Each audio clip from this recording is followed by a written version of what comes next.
Allah asked you to abstain from food morning to evening. And trust me, when you break your fast in the evening, that's not a sign of doing qada for the lunch that you missed. No, you have a simple meal. Those who succeed to fast in the most correct way in Ramadan are those who cut down their food in the month of Ramadan. Cut down your food. Eat less. For suhoor, you will be able to have a beautiful day without feeling much that you are fasting.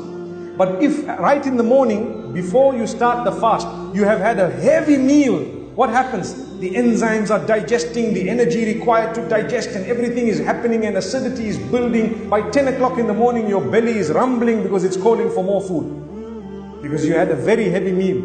So the sunnah is to have a light meal, early morning. Suhoor is only for purposes of barakah.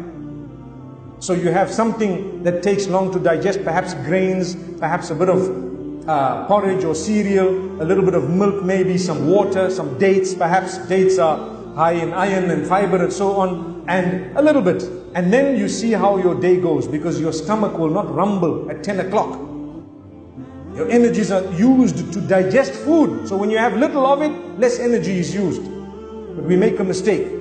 It's like we think, okay, I need to hold my breath, so let me take a deep breath. So we take a deep breath. Food is not the same. It doesn't mean I'm not going to be eating up to 7 o'clock in the evening, so let me have as much as I can early morning. No, that's not how it works with food. It actually works the other way. When you eat less, you are less prone to becoming hungry quick. Remember this. It's one of the secrets of fasting. When we say secrets, we don't mean hidden in a closet, but what we mean is something that you need to know that a lot of people are unaware of. And in the evening, if you want to read Taraweeh correctly, make sure your iftar is light.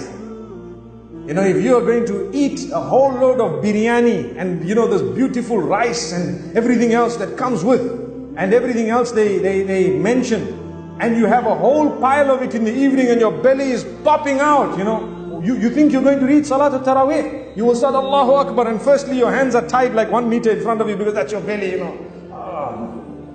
May Allah forgive us. And a little while later, all the gas is building up in the belly and so on. And then this man is disturbing us with his burping, and we are disturbing him like a competition. And the masjid smells of food. Astaghfirullah. Be a respectable person. That is not how you should treat Ramadan. That is not the case. Have a light meal. Have something healthy. Some of us have fried food as soon as we open the fast. You know, we have savories or fries and so on. Do you know that that is probably the most unhealthy thing you could ever have on an empty stomach? The healthiest thing, water, dates, a bit of yogurt, perhaps a bit of bread. Subhanallah. That is extremely healthy.